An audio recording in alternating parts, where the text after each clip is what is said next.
오늘 우리에게 주신 하나님의 말씀은 로마서 1장 18절에서 20절 말씀입니다. 하나님의 진노가 불의로 진리를 막는 사람들의 모든 경건하지 않음과 불의에 대하여 하늘로부터 나타나나니 이는 하나님을 알 만한 것이 그들 속에 보임이라. 하나님께서 이를 그들에게 보이셨느니라. 창세로부터 그의 보이지 아니하는 것들 곧 그의 영원하신 능력과 신성이 그가 만드신 만물에 분명히 보여 알려졌나니 그러므로 그들이 핑계하지 못할지니라.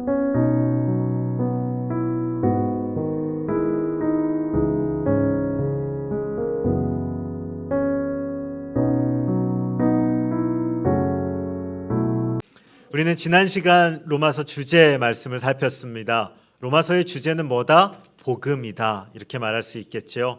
바울은 이렇게 얘기했습니다. 내가 복음을 부끄러워하지 아니하노니 이 복음은 모든 믿는 자에게 구원을 주시는 하나님의 무엇입니까? 능력이 됨이라. 복음은 하나님의 능력입니다. 모든 사람을 구원하게 하시는 능력이라는 거죠. 왜 복음이 우리를 구원시킬까? 복음에는 하나님의 무엇이 담겼다? 하나님의 의가 담겼습니다. 의라는 말은요, 하나님의 의로우심과 거룩하심과 그분의 성품이 복음 안에 담겨 있다는 것입니다. 그래서 복음을 믿는 자에게 구원이 이루어지게 되죠. 성도님들, 왜 하나님의 의로움이 우리와 이 땅 가운데 필요한지 생각해 보셨습니까? 답은 간단합니다. 세상을 보시고요, 그리고 나 자신을 한번 보십시오. 문제 있지 않습니까? 세상에 얼마나 많은 문제가 가득한지 모릅니다. 그러나 나 자신을 살펴도요, 왜 이렇게 문제가 많은지 모릅니다. 하나님의 말씀대로 살 수 없는 내 연약함이 내 안에 있다라는 것이지요.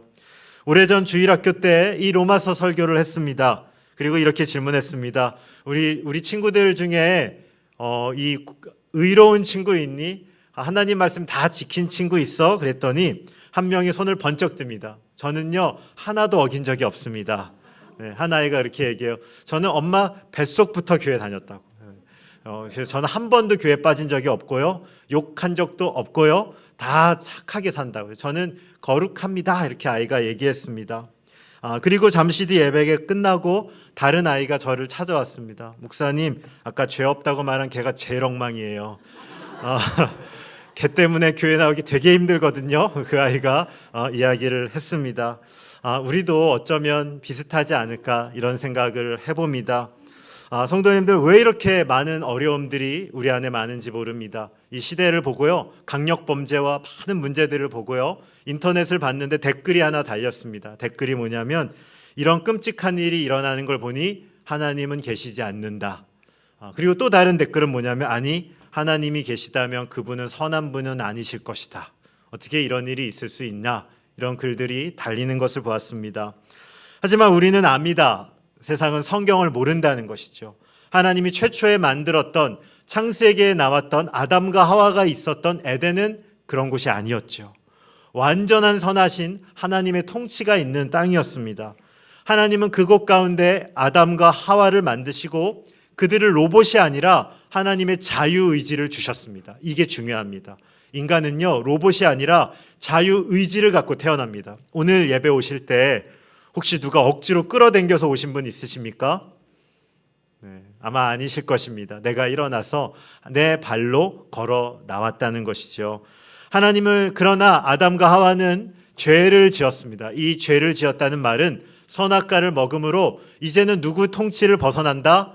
하나님 통치를 떠나기로 결심했다는 거죠. 하나님, 이제 내 인생은 누구 거다? 내 겁니다. 이게 죄인의 선포요, 죄인의 고백입니다. 그때 하나님께서요, 이 뱀에게, 이 사단으로 통칭되는 뱀에게 뭐라고 말씀하셨냐면, 여자의 후손이 와서 너의 머리를 깰 것이다. 여자의 후손이 누굽니까? 예수 그리스도죠. 예수님께서 오셔서 그 복음을 통해서 사단의 세력을 깰 것으로 약속해 주셨습니다.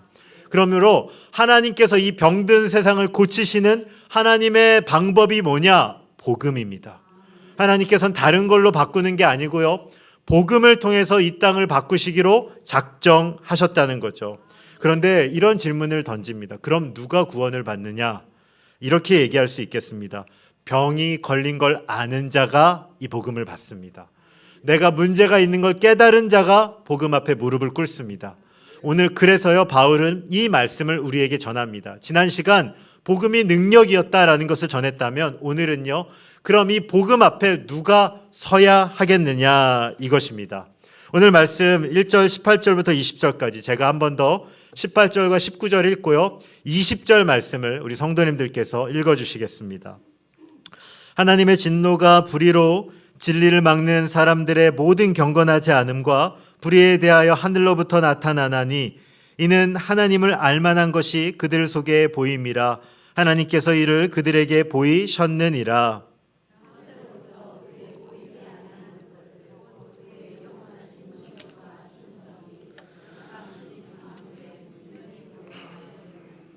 그러므로 그들이 핑계하지 못할지니라. 아멘. 우리 성만교회를 보니까요 크게 두 부류에서 교회를 오세요. 두 부류라는 말은 교회 옆에서 걸어오실 수 있는 분들이 있고요, 또 한 부류는 광주나 혁신도시에서 차 타고 오시는 분들, 이렇게 두 개의 그룹이 있더라고요. 이 로마 교회도 마찬가지로 두 개의 그룹이 있습니다. 로마 교회 두 개의 그룹은 뭐냐면요, 하나는 이방인들입니다. 이방인들이라 말하면 이 하나님 율법을 모르고 자랐다가 나중에 나이가 들어서 이 복음을 들었던 자들입니다. 뭐 20대, 30대 이후에 처음 복음을 듣고 하나님을 알게 된 자들이 이방인. 또 하나의 그룹은 누구냐? 유대인들입니다. 유대인이란 말은 어렸을 때부터 율법을 알고 하나님의 말씀을 듣고 자랐던 그것들이 유대인입니다. 그래서 로마 교회는 크게 두 개의 사람들이 교회 안에 있습니다. 오늘 바울은 먼저 이 이방인들에 대해서 그들의 이 상태에 대해서 이야기를 해주고자 합니다. 핵심은 이겁니다. 이방인들, 너희 의인입니까? 죄인입니까? 죄인이라는 거예요. 이방인들아, 너희 죄인이라는 겁니다. 그런데 이방인들은요 좀 억울할 수 있죠. 왜냐하면 아니 그들은 하나님도 몰랐고 어렸을 때부터 아무것도 모르고 자랐는데 그냥 와서 우리를 죄인이라고 하면 좀 억울할 수 있지 않겠습니까? 우리도 전도할 때 이런 질문 많이 받았어요. 지금은 좀 질문이 덜한데요. 예전에는요, 목사님, 그럼 조선시대 때 우리 성경도 없이 그냥 살다가 죽은 사람들은 천국 갑니까? 지옥 갑니까? 성도님들 뭐라고 대답해 주세요? 그런 거 왜 물어보니? 뭐 이렇게 아니 하나님도 모르고 살았던 사람들은 어디 갑니까? 연계 질문이 또 이거예요. 그럼 이순신 장군도 지옥 갑니까? 이거 꼭 물어보셨던 것 같아요. 예전에. 아니 우리나라 이렇게 좋은 일한 분들 어떻게 되냐고요? 억울하지 않냐 이겁니다. 근데 실제로 이 이방인들을 향해 바울은 그 진술을 하는 겁니다. 뭐라고 얘기하냐면요, 우리는 하나님 모른다라고 말할 그들에게 19절 아니야, 너희 하나님 알아. 하나님 알만한 것이 너희 속에 있어 라고 말하는 것이죠. 이 말은 하나님 존재에 대해서 너희가 부정할 수 없다는 겁니다. 여호와라는 하나님의 이름은 모를지언정 하나님에 대해 너희 솔직히 알고 있잖아. 20절 어떻게 해요? 그가 만드신 만물에 하나님의 계심이 드러나. 이걸 신학적으로 말하면 일반 은총이라고 합니다. 아니 세상을 봐, 이 공기를 봐, 하늘을 봐, 하나님이 안 계시다고 어떻게 말할 수 있니?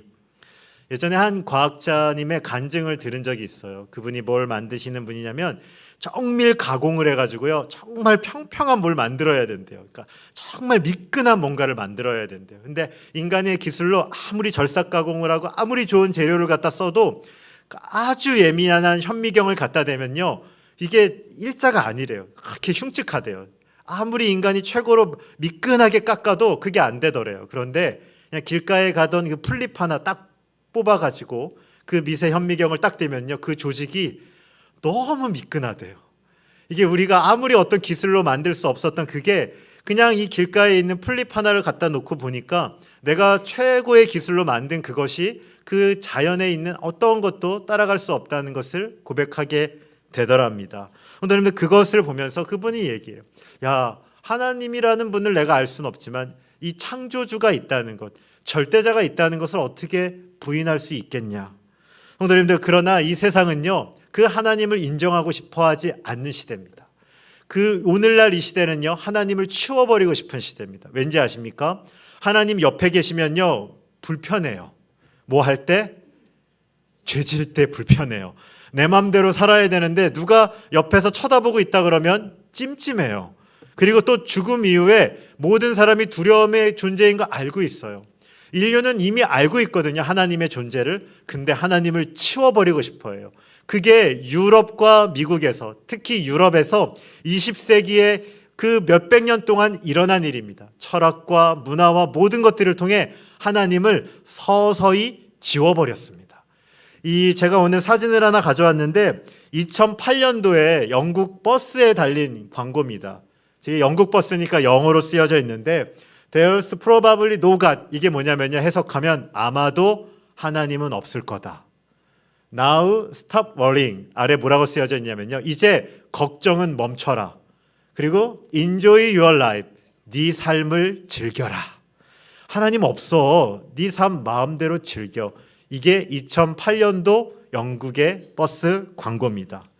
야, 이게 유럽의 실태죠. 근데 제가 설교 준비하다가 유럽만 그런가 혹시 하고 찾아봤는데요, 우리나라도 있었습니다. 2010년도.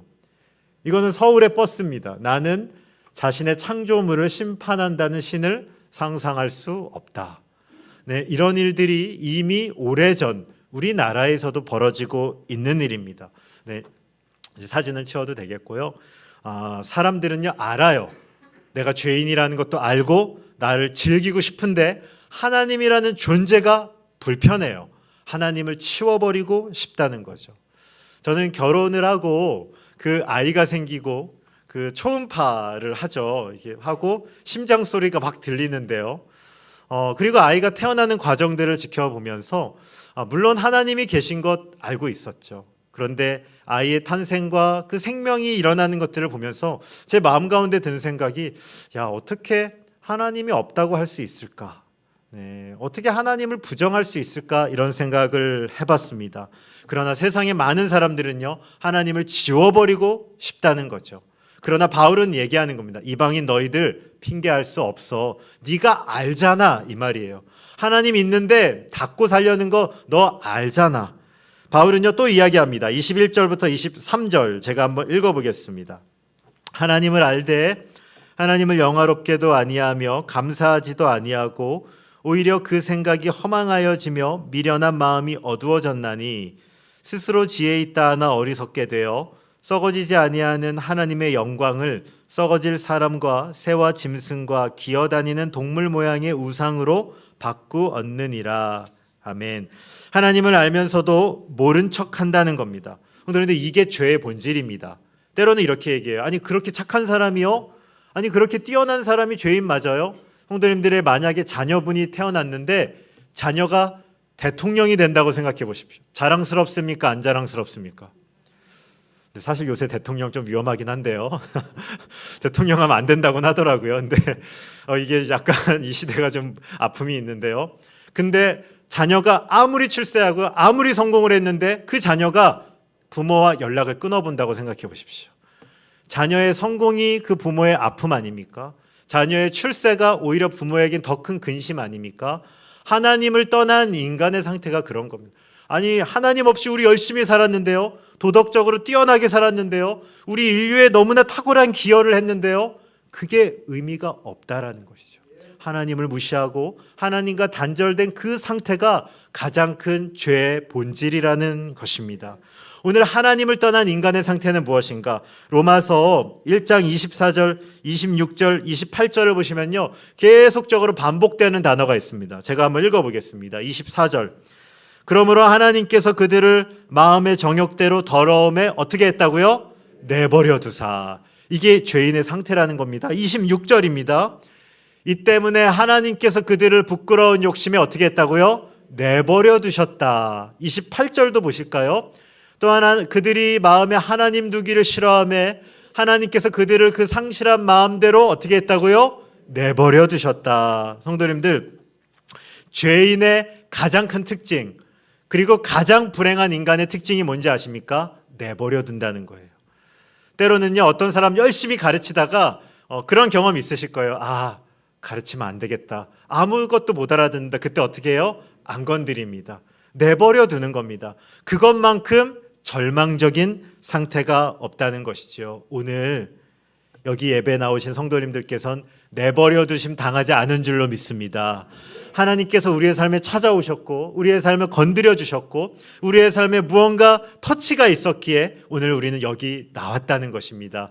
때로는 그게 힘듭니다. 어렵습니다. 그러나 하나님의 손길이 나를 살리고 있다는 것을 기억하시고 오늘들 우리의 소망이 무엇이냐면요. 하나님, 저 좀 건드려 주세요. 마지막 날 하나님 심판 때 가기 전에 제 삶을 좀 건드려 주시고 하나님, 제가 넘어지는 것 있다면 알려주시고 하나님, 모르고 짓는 죄 있다면 성령께서 깨닫게 해 주시옵소서. 하나님, 건드려 주세요. 그리고 혹시 성도님들 기도하는 분들 계십니까? 하나님, 제가 전도 대상자 그분 있잖아요. 하나님, 건드려 주세요. 하나님, 좀 터치해 주세요. 이것이 우리의 기도 제목이 되길 주님의 이름으로 축원드립니다. 이제 바울은 다른 대상으로 옮겨갑니다.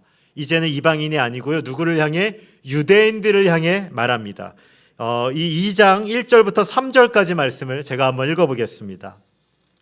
그러므로 남을 판단하는 사람아, 누구를 막론하고 내가 핑계하지 못할 것은 남을 판단하는 것으로 내가 너를 정죄함이니 판단하는 내가 같은 일을 행함이니라. 이런 일을 행하는 자에게 하나님의 심판이 진리대로 되는 줄 우리가 아노라. 우리 3절 같이 읽어볼까요? 함께 읽겠습니다. 시작. 내가 하나님의 심판을 피할 줄로 생각하느냐. 아멘. 이 로마 교회 안에 한 부류는요, 유대인들입니다. 유대인들은요, 항상 자부심이 있었어요. 우리는 뭘 갖고 있어? 율법을 갖고 있어. 하나님의 말씀을 지키고 있어. 어렸을 때부터 하나님 말씀 안에 살았어. 그런데 바울은요, 그 유대인들을 향해 이렇게 얘기합니다. 남을 판단하는 사람아, 유대인들아, 너희들이 갖고 있는 약점이 있는데 너희는 그 율법을 가지고 남을 판단하고 있어. 성도님들, 판단이 왜 잘못됐냐면요, 1절 후반부를 보십시오. 뭐라고 써있냐면 내가 어떤 일을 한다? 같은 일을 행하고 있어. 네가 남을 판단한다고 말하고 있지만 너도 똑같은 죄를 범하고 있다라고 말하는 것입니다. 성도님들, 때론요, 이 땅을 살다 보면요, 연약한 사람들 잘못하는 것들 보이시죠? 그때 화가 나십니까? 안 나십니까? 우리 교회는 참 다 착하시네요. 네. 앞으로 화내시면 안 됩니다. 우리가 잘못하는 사람들 보면요, 화가 나죠. 저도 화가 납니다. 아니, 왜 저렇게 왜 저렇게 하시지라고 화가 왜 안 나겠습니까? 화나지요. 근데 우리가 누군가를 보면서 어떤 죄를 보면서 화를 낼 때 잘 보면요, 그 사람의 죄가 갖고 있는 뿌리를 내가 알고 있는 게 많아요. 이게 뭐냐면요, 제가 회사 다닐 때 후임이 한 명이 왔습니다. 그리고 그 회사 친구가 일을 하는데 근무 시간에 없어요. 사라졌습니다. 근데 제가 그 회사 공간에 한 3, 4년 일했잖아요. 그러면요, 알까요 모를까요? 어디에 있는지? 알아요. 거기에 가보니 그 친구가 있어요. 네. 아는 거죠. 회사 생활 어느 곳에서 일하셨던 분들이건 다 뻔한 거 아니겠습니까? 왜냐하면 그걸 우리가 걸었잖아요. 앞서서 몇 년 동안 그 일을 해봤잖아요. 내가 그 얘기를 할 때 이 사람이 어떻게 생각할지 우리 다 알잖아요. 근데도 때로는 그 문제를 내줄 수밖에 없다는 걸 압니다. 근데요, 어떤 일이 있냐면요, 더 화가 나는 때가 있어요. 왜냐하면 지금은 저렇게 조그만 일을 하지만 나중에는 더 큰 죄를 지을지 알아요. 왠지 아십니까? 내가 이미 져봤으니까요. 내가 그렇게 죄를 져봤으니까. 지금은 이렇게 했지만 조금 시간이 지나면 더 큰 사고 치겠구나. 그게 보이는 겁니다. 그러니까 때로는요, 더 화가 나더라고요. 오늘 로마서 말씀이 뭐냐면 네가 지금 그 죄 찾았지? 네가 왜 그렇게 화가 나냐면 그 죄에 네가 전문가야, 이 말하는 겁니다. 네가 사람들 판단하고 어떤 일들이 보이지? 그 말은 네가 그 일을 잘 알고 있다는 것이죠. 바울이 누구보다 잘합니다. 왜냐하면 바울만큼 율법의 전문가가 없었어요. 바울만큼 사람들을 판단하는 자가 없었습니다. 오늘 바울은요, 그래서 그 이야기를 하는 겁니다. 유대인 너희들, 네가 사람들 정죄하고 있지? 그런데 그 죄 너도 범하고 있지 않냐? 이겁니다. 오늘 교회로 옮겨보면, 때로는 우리 사람으로 옮겨보면요, 오늘 우리가 때로는 어떤 일들을 보면서 판단할 때가 있습니다. 어쩔 수가 없지요. 우리가 사람인데 어떻게 판단하지 않을 수 있겠습니까? 그러나 오늘 우리가 하나님의 은혜를 구하셔야 될 것은 하나님, 정말로 주님의 은혜를 가지고 사람들을 볼 수 있게 하여 주시옵소서. 하나님의 사랑으로 이 일들을 분별할 수 있게 하여 주시옵소서. 오늘 1만 달란트 용서받았다는 것을 기억하며 오늘 100데나리온 빚진 자들을 판단할 수 있는 그러한 성도님들 되시길 주님의 이름으로 축원드립니다. 바울은 이제 모든 인간의 상태를 정리합니다. 우리 로마서 3장 9절부터 12절까지 말씀을 한번 교독하여 읽어보겠습니다. 그러면 어떠하냐? 우리는 나으냐? 결코 아니라. 유대인이나 헬라인이나 다 죄 아래에 있다고 우리가 이미 선언하였느니라. 깨닫는 자도 없고 하나님을 찾는 자도 없고 다 치우쳐 함께 무익하게 되고 선을 행하는 자는 없나니 하나도 없도다. 아멘. 오늘 바울은 말하는 겁니다. 이방인이건 유대인이건 모두 너희들은 뭐다? 죄인이야. 아무도 하나님의 거룩하신 하나님 앞에 의롭다라고 말할 자가 없다는 겁니다. 하나님을 몰랐던 너희도 핑계하지 마. 하나님 계심 알았잖아. 하나님을 안다라고 말했던 유대인들도 핑계하지 마. 너희 마음 안에도 똑같은 범죄가 있지 않니라고 이야기하는 겁니다.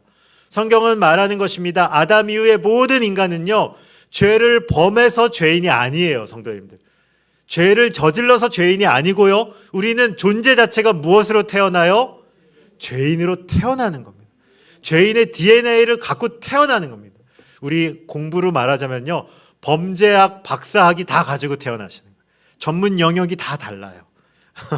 우리는 각자 영역이 있어요. 그래서 그거 갖고 태어나는 겁니다.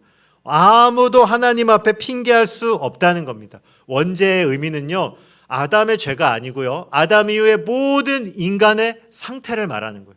죄인으로 태어났다는 거죠. 그래서 바울이 오늘 말씀의 결론입니다. 우리 로마서 3장 19절과 20절 우리 같이 한번 읽어볼까요? 마지막이니까 함께 읽겠습니다. 시작. 우리가 알거니와 무릇 율법이 말하는 바는 율법 아래에 있는 자들에게 말하는 것이니 맞고 온 세상으로 하나님의 심판 아래에 있게 하려 함이라. 그러므로 율법의 행위로 그의 앞에 의롭다 하심을 얻을 육체가 없나니 율법으로는 죄를 깨달음이니라. 아멘. 오늘은 율법이 말하는 것은 무엇이냐? 우리가 하나님 앞에 율법으로 어떻게 서야 하겠느냐, 이것을 결론을 짓는 건데요, 율법이 문제가 아니라 하나님이 문제가 아니라 누가 문제예요? 우리가 문제라는 겁니다. 율법의 가장 중요한 기능은 무엇이냐? 율법으로는 뭘 깨달아야 돼요? 죄를 깨달아야 된다는 것입니다.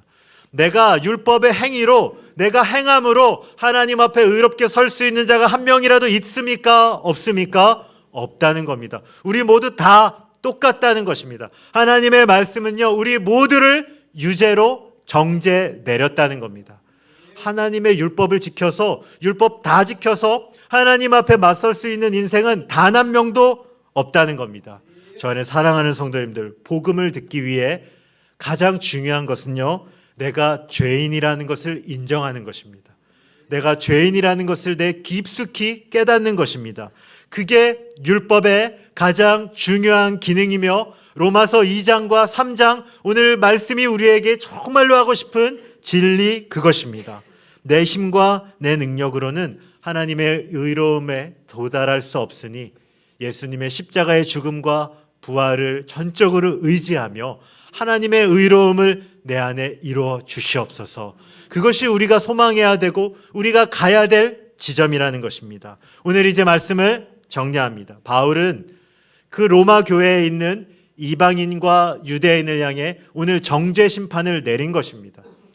오늘 우리로 말하자면요, 교회에 가깝게 있건 멀리에 있건, 오늘 예배하건 젊건 늙건 여자건 남자건, 오래 다니셨건 짧게 오셨건 직분이 있건 그렇지 않건 우리 모두 하나님 앞에 죄인이라는 것이죠. 그것을 오늘 말씀은 우리에게 똑똑하게 보라라고 선포하고 있습니다. 오늘 모든 인간이 죄 아래에 있는 걸 깨닫는 것이 왜 중요하냐면요, 내가 죄인인 것을 아는 사람이 하나님 앞에 섭니다. 내가 심각한 병이 걸린 걸 아는 자가 복음이라는 약을 먹게 됩니다. 내가 하나님이 필요하다는 것을 고백하는 자가 예수님의 십자가 은혜를 붙잡게 됩니다. 오늘 이 말씀을 듣는 가운데 하나님께서 우리의 심령을 보여주게 해달라고 기도하시길 소망하십시오. 그리고 이번 한 주간 하나님, 내가 얼마나 심각한 상태에 있는지 알게 하여 주시옵소서. 하나님, 이 복음이라는 하나님의 약속 앞에 내 옆에 있는 사람들 다 떠나기 전에 내가 하나님 앞에 깨어져 있는 존재임을 알게 하여 주시옵소서. 그래서 이 복음 앞에 정직하게 하나님의 말씀 앞에 반응할 수 있게 해달라고 하나님 붙잡을 수 있는 모든 성도님들 되시길 주님의 이름으로 축원드립니다.